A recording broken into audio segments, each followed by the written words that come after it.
Hi friends, welcome to our channel. ఈరోజు నేను 2026లో హిందీ లాంగ్వేజ్లో రిలీజ్ అయినటువంటి ఒక political drama history thriller movie స్టోరీని ఎక్స్ప్లెయిన్ చేయబోతున్నాను. అదే సంజయ్ దత్ నటించినటువంటి ఆఖరి సవాల్. ఇక టైం వేస్ట్ చేయకుండా స్టోరీలోకి వెళ్ళిపోదాం. Now let's start our video.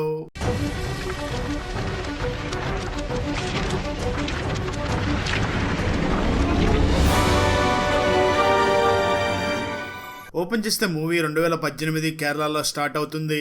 అక్కడ ఆర్ఎస్ఎస్ కార్యకర్త అయినటువంటి శ్రీకాంత్ని చాలా దారుణంగా చంపేస్తారు.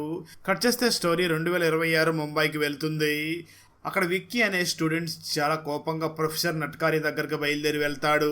ప్రొఫెసర్ నట్కారి కొంతకాలం పాటు ఆర్ఎస్ఎస్ మెంబర్ గా కూడా వర్క్ చేసి ఉంటాడు.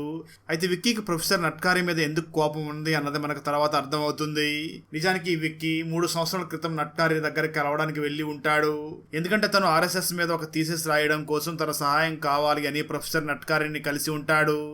అప్పుడు నట్కారి వెంటనే విక్కీని చూసి, నేను నీకు సహాయం చెయ్యాలంటే ముందుగా ఆర్ఎస్ఎస్ ఫౌండర్ ఎవరో చెప్పు అని అంటాడు. దానికి విక్కీ వెంటనే నట్కారిని చూసి కేశవ్ బలిరామ్ హెగ్డేవర్ అని చెప్పడంతో కరెక్ట్ ఆన్సర్ చెప్పాడు అని నట్కారి ఆ విక్కీకి సహాయం చేస్తాడు. దాంతో విక్కీ తన థీసిస్ ని పూర్తి చేస్తాడు. కానీ ఆ ప్రొఫెసర్ నట్కారి మాత్రం విక్కీ రాసినటువంటి ఆ థీసిస్ ని రిజెక్ట్ చేస్తాడు. ఎందుకంటే విక్కీ తన థీసిస్ లో ఆర్ఎస్ఎస్ ని చాలా ప్రశ్నలు అడిగి ఫైనల్ గా ఆర్ఎస్ఎస్ అనేది ఒక యాంటీ నేషనలిస్ట్ అని రాసి ఉంటాడు. అందుకే నట్కర్ని ఆ విక్కీ రాసినటువంటి థీసిస్ ని రిజెక్ట్ చేసి ఉంటాడు. విక్కీ చాలా కోపంగా దాని గురించి నట్కర్ని ప్రశ్నలు అడగడం కోసం బయలుదేరి వచ్చి ఉంటాడు. దాంతో స్టూడెంట్స్ అందరూ కూడా ప్రొఫెసర్ నట్కారి క్యాబిన్ దగ్గరికి చేరుకుని వెయిట్ చేస్తూ ఉంటారు. అంటే విక్కీ ఆ నట్కారిని ఎలాంటి ప్రశ్నలు అడగబోతున్నాడు, నట్కారి తన థీసిస్ని ఎందుకు రిజెక్ట్ చేశాడో, దానికి ఎటువంటి కారణాలు చెప్పబోతున్నాడో అని దానికోసం వెయిట్ చేస్తూ ఉంటారు. అక్కడ వెయిట్ చేస్తున్నటువంటి స్టూడెంట్స్ లోనే ప్రొఫెసర్ పల్లవి కూడా అక్కడ వెయిట్ చేస్తూ ఉంటుంది. ఫ్రెండ్స్, ఈ ప్రొఫెసర్ పల్లవి క్యారెక్టర్ ని చేసినటువంటి యాక్ట్రెస్ ఎవరో మీకు తెలిస్తే వెంటనే కామెంట్ చేయండి. ఎంతమంది కరెక్ట్ గా గెస్ చేయగలరో చూద్దాం. అలా ప్రొఫెసర్ నట్కారి క్యాబిన్ ముందు అంతమంది స్టూడెంట్స్ వెయిట్ చేస్తూ ఉండగా ప్రొఫెసర్ పల్లవి తను మాత్రం చాలా సంతోషంగా ఉంటుంది. ఎందుకంటే ఈ విక్కీ చాలా గట్టిగా ప్రొఫెసర్ నట్కారి నుండి ప్రశ్నలు అడగబోతున్నాడు. నట్కారి వాటికి సమాధానం చెప్పలేడు అని చాలా ఆనందంగా ఎదురు చూస్తూ ఉంటుంది. విక్కీ అందరి ముందు ప్రొఫెసర్ నట్కారి దగ్గరికి వెళ్ళి నా థీసిస్ ని ఎందుకు రిజెక్ట్ చేశాను అడగడంతో దానికి కారణాలన్నీ కూడా ప్రొఫెసర్ నట్కారి చెప్తూ ఉంటాడు. ఇదంతా కూడా ప్రొఫెసర్ పల్లవి వీడియో తీసి దాన్ని సోషల్ మీడియాలో అప్లోడ్ చేస్తుంది.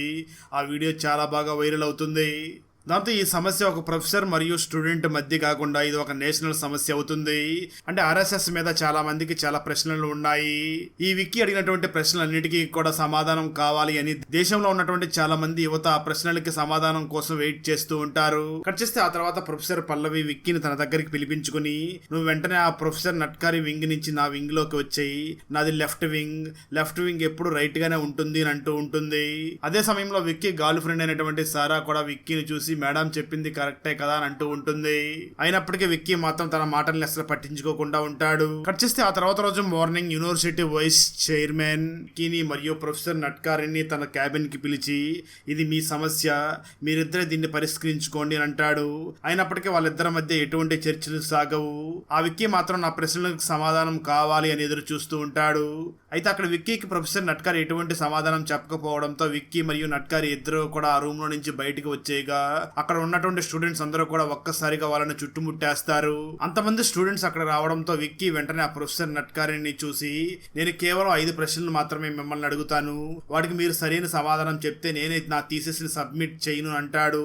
ఆ మాటలో ఉన్నటువంటి నట్కారి సరే అని దానికి ఒప్పుకుంటాడు. అప్పుడు విక్కీ వెంటనే తన మొదటి ప్రశ్నగా అక్కడ ఉన్నటువంటి నట్కారిని చూసి, ఈ ఆర్ఎస్ఎస్ ని మొత్తం 3 సార్లు బ్యాన్ చేశారు. మొదటిసారిగా మనకు స్వతంత్రం వచ్చినప్పుడు గాంధీజీ చనిపోయిన సమయంలో ఈ ఆర్ఎస్ఎస్ ని బ్యాన్ చేయడం జరిగింది. గవర్నమెంట్ దేన్నైనా బ్యాన్ చేసింది అంటే అది సంఘ విద్రోహ శక్తి అనే కదా అని అర్థం అంటూ ఉంటాడు. దానికి ఆ ప్రొఫెసర్ నట్కర్ని వెంటనే అక్కడున్నటువంటి విక్కీని చూసి సమాధానం చెప్పడం మొదలు పెడతాడు. నిజమే, ఆర్ఎస్ఎస్ ని కొంతకాలం బ్యాన్ చేసిన మాట వాస్తవమే, కానీ ఆ తర్వాత బ్యాన్ ని ఎత్తేసారు కదా. నిజంగానే ఆర్ఎస్ఎస్ యాంటీ నేషనలిస్ట్ అయితే దాన్ని బ్యాన్ ఎత్తే వాళ్ళు కాదు కదా అని అంటాడు.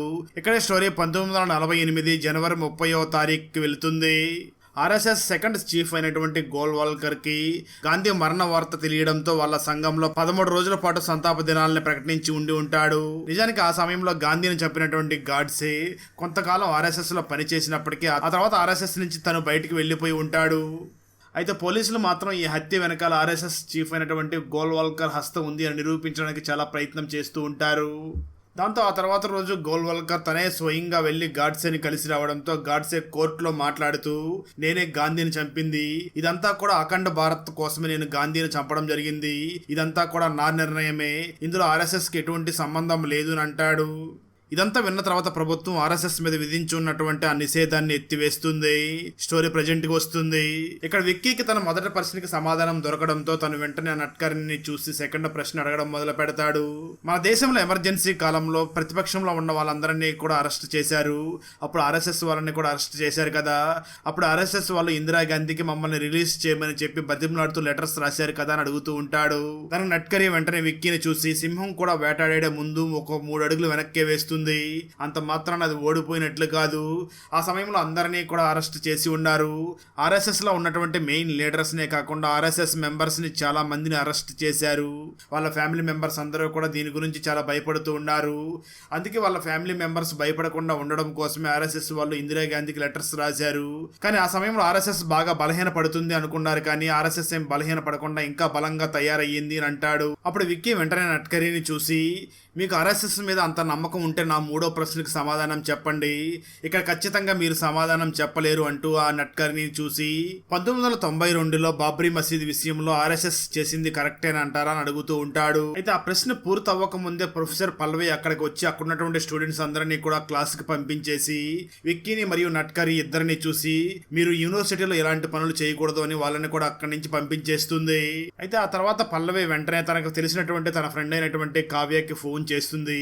నిజానికి కావ్యకి ఒక టీవీ ఛానల్ ఉండడంతో కావ్యకి ఫోన్ చేసినటువంటి పల్లవి మాట్లాడుతూ ప్రొఫెసర్ నట్కరీని మా స్టూడెంట్ విక్కీ చాలా మంచి ప్రశ్న అడుగుతున్నాడు, ఈ ప్రశ్నలు కేవలం ఈ స్టూడెంట్స్ మధ్య అడిగితే ఎవరికి ఏమి తెలియదు కదా, సో నువ్వు నీ టీవీలో ఒక ప్రోగ్రామ్ ని కండక్ట్ చేయి, అక్కడికి ప్రొఫెసర్ నట్కరీని కూడా పిలవండి, ఆ ప్రోగ్రామ్ లో విక్కీ నట్కరీని చాలా ప్రశ్నలు అడుగుతాడు, దీని ద్వారా ఆర్ఎస్ఎస్ గురించి దేశంలో ఉన్న వాళ్ళందరికీ తెలిసిపోతుంది, ఆర్ఎస్ఎస్ పొరుగు పోతుంది, అప్పుడు ఖచ్చితంగా లెఫ్ట్ వింగ్ కి మంచి పేరు వస్తుంది అని చెప్పడంతో కావ్య కూడా దానికి ఒప్పుకుని ఒక ప్రోగ్రామ్ చెయ్యాలని డిసైడ్ అవుతుంది. దాంతో కావ్య వెంటనే తన టీవీ ఛానల్లో వర్క్ చేస్తున్నటువంటి కబీర్ని చూసి నువ్వు ఇంతకు ముందు ఆ నట్కరీ స్టూడెంట్వే కదా, నువ్వే నట్కరీ దగ్గరికి వెళ్ళి నట్కరీని ఎలాగైనా ఒప్పించి టీవీ ప్రోగ్రామ్ కి తీసుకునిరా, ఇక్కడికి విక్కీ వచ్చి చాలా మంచి ప్రశ్నలు అడుగుతాడు అని అంటుంది. అయితే కబీర్ కు మాత్రం నట్కరీ సమాధానాలు చాలా స్పష్టంగా ఉంటాయని అనుకుని వెంటనే నట్కరీ దగ్గరికి వెళ్ళి సార్ మీరు ఆ ప్రశ్నలకు సమాధానాలు మా టీవీ ఛానల్ కి వచ్చి చెప్పండి, అప్పుడు నిజాలన్నీ కూడా దేశంలో ఉన్న ప్రజలందరికీ కూడా తెలుస్తాయి అని అంటూ ఉంటాడు. అయితే ఆ మాటలు ఉన్నటువంటి నట్కరీ మాత్రం ఇలాంటివన్నీ నాకెందుకు, నా గురించి ఎవరు ఏమనుకుంటే నాకెందుకు అని అంటూ ఉంటాడు. నట్కరీ వైఫ్ కూడా నట్కరీని చూసి నిజమే కదా, ఆ కబీర్ చెప్పినట్లుగానే వాళ్ళ ఛానల్కి వెళ్ళి మీరు చెప్పాలనుకున్నది ఆ టీవీ ఛానల్లోనే చెప్పండి, అప్పుడు నిజాలన్నీ కూడా అందరికీ తెలుస్తాయి అని అంటూ ఉంటుంది. అయినప్పటికీ నట్కరీ మాత్రం నాకు ఇష్టం లేదు అని చెప్పి కబీర్ని అక్కడి నుంచి పంపించేసి ఆ తర్వాత నట్కరీ తన ప్రొఫెసర్ జాబ్ కూడా రిజైన్ చేయడం కోసం యూనివర్సిటీ దగ్గరికి బయలుదేరి వెళ్తాడు. ఎందుకంటే కాలేజ్ వైస్ చైర్మన్ విక్కీ మరియు నట్కరీ ఇద్దరు కూడా ఒకరికొకరు సారీ చెప్పుకుని ఈ సమస్యని ఇక్కడతోనే ముగించండి అని చెప్పి ఉంటాడు. నట్కరీ మాత్రం నేను ఎవరికి సారీ చెప్పాల్సిన అవసరం లేదు అని చెప్పి తన జాబ్కి రిజైన్ చేసి అక్కడి నుంచి ఇంటికి వెళ్ళిపోతూ ఉండగా అక్కడికి వచ్చినటువంటి చాలా మంది స్టూడెంట్స్ చాలా కోపంగా నట్కరీ మీద ఇంకు పూస్తూ ఉంటారు. దాంతో నట్కరీ చాలా కోపంతో అక్కడ ఉన్న వాళ్ళందరినీ చూసి నేను ఖచ్చితంగా ఇప్పుడు టీవీ షోకి వెళ్తాను, అక్కడ మీరు అడిగే ప్రతి ప్రశ్నకి కూడా సమాధానం ఇచ్చి మీ అందరి నోర్లు కూడా మోస్తాను అని చెప్పి ఆ నట్కరీ టీవీ షోకి వెళ్ళడం కోసం ఒప్పుకుంటాడు. తర్వాత ఫైనల్గా ఆ డిబేట్ రోజు రానే వస్తుంది. కబీర్ ఈ ప్రోగ్రామ్ని హోస్ట్ చేస్తూ ఉంటాడు. విక్కీ నట్కరీని చూసి 1992లో బాబ్రీ మసీద్ మీదకి ఆర్ఎస్ఎస్ వాళ్ళు ఎందుకు ఎక్కారు, అది నేరం కాదా అని అడుగుతాడు. దానికి ఆ నట్కరీ వెంటనే సమాధానం చెప్పడం మొదలు పెడతాడు.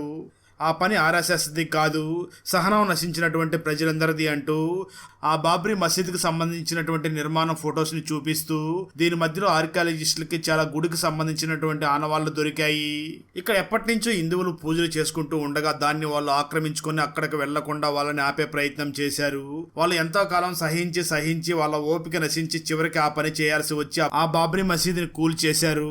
నిజానికి ఈ బాబ్రీ మసీదే కాదు, అది కేవలం ఒక నిర్మాణం మాత్రమే. ఎందుకంటే ఇది ఏ ఇస్లామిక్ చట్టాన్ని కూడా పాటించలేదు. సిరియా ప్రకారం ఇది ఒక వివాదాస్పదమైనటువంటి ప్లేస్లో కట్టింది. వివాదాస్పదమైనటువంటి ప్లేస్లో కట్టింది మసీదు కాదు. ఈ విషయం నీకు అర్థమైతే చాలు. ఆ కట్టడం కింద తవ్వినప్పుడు గుడి కలిసిం మరియు పిల్లర్స్ చాలా దొరికాయి. సుప్రీం కోర్టు కూడా దీన్ని రామ జన్మభూమిగా ప్రకటించింది.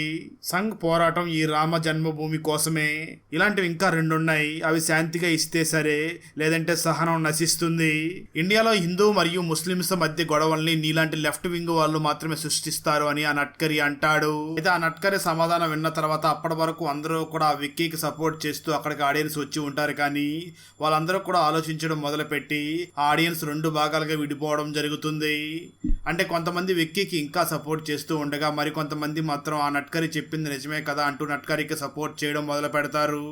అప్పుడు విక్కీ వెంటనే తన నెక్స్ట్ ప్రశ్నగా అక్కడున్నటువంటి నట్కరీని చూసి, దేశంలో సునామీ వచ్చినప్పుడు అక్కడున్నటువంటి చుట్టుపక్కల వాళ్ళు మాత్రమే ప్రజలకి చాలా సహాయం చేశారు, కానీ మీ ఆర్ఎస్ఎస్ వాళ్ళు మాత్రం ప్రజలకు సహాయం చేయడం కోసమే ఉన్నామని చెప్పుకుంటారు కదా, కానీ అప్పుడు మాత్రం మీరు ఎందుకు ప్రజలకు సహాయం చేయలేదు అని అంటూ దానికి ప్రూఫ్గా ఒక వీడియోని కూడా చూపిస్తాడు. ఆ మాట ఉన్నటువంటి నట్కరీ ఒక్కసారిగా సైలెంట్గా తలదించుకుంటాడు.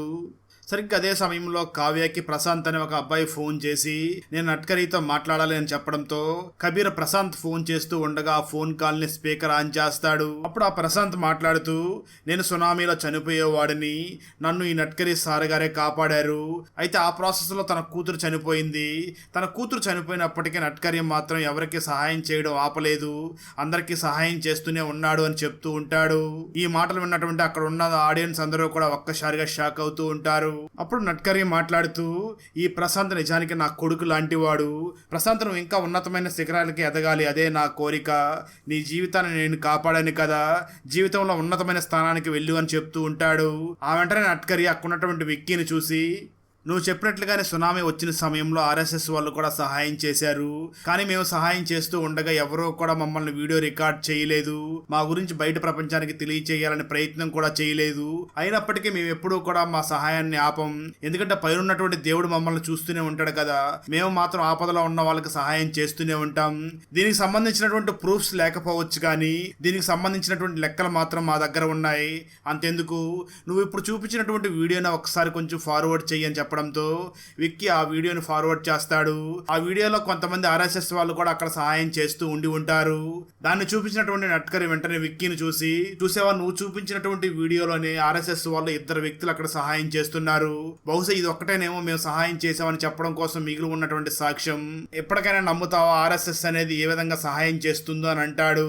అప్పుడు విక్కీ తన ఫైనల్ ప్రశ్నలుగా అక్కడున్నటువంటి నట్కరీని చూసి, 2018లో కేరళలో శ్రీకాంత్ అనే ఒక ఆర్ఎస్ఎస్ వ్యక్తిని చంపేశారు, అతను చాలా దారుణంగా చంపేశారు, అది కూడా ఆర్ఎస్ఎస్ వల్ల సింపతి కోసం అలా చేశారంటే కదా అని అడుగుతాడు.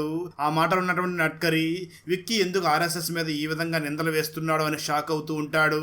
సరిగ్గా అదే సమయంలో ఒక వ్యక్తి ప్రొఫెసర్ పల్లవి స్టూడెంట్ దగ్గరికి వచ్చి నేను విక్కీ గురించి కొన్ని విషయాలు చెప్పాలి అని అంటూ ఉంటాడు.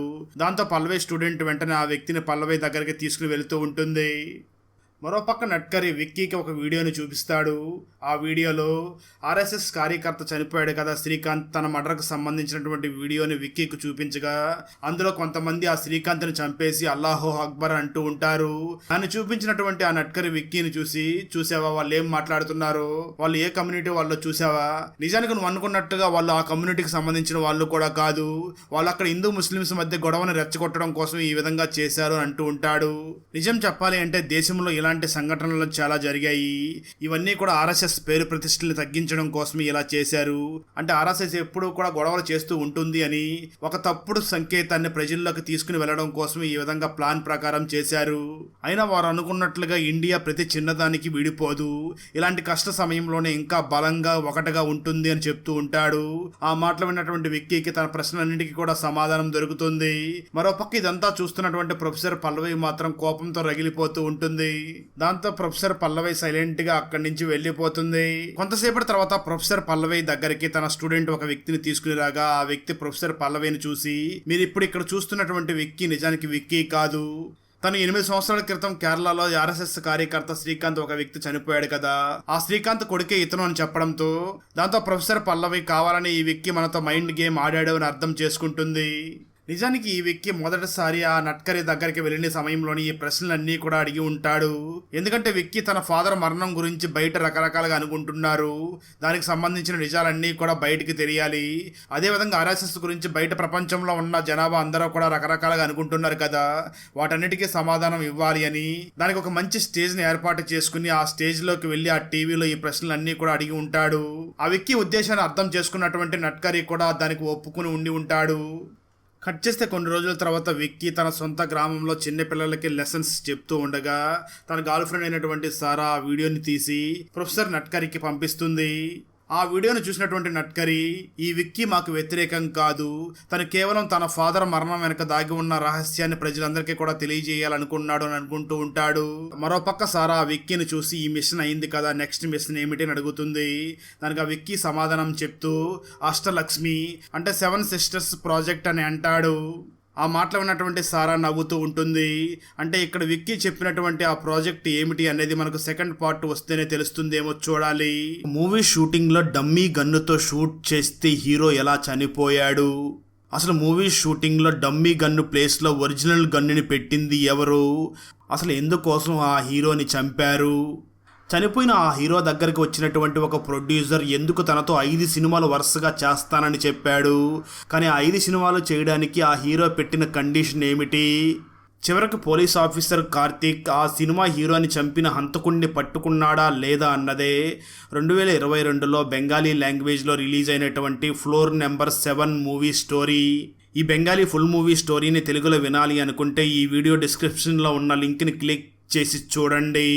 Thanks for watching friends. Video నచ్చినట్లయితే లైక్ చేసి ఒక చిన్న కామెంట్ చేస్తే మాకు నెక్స్ట్ వీడియో చేయడానికి ఎంకరేజింగ్గా ఉంటుంది.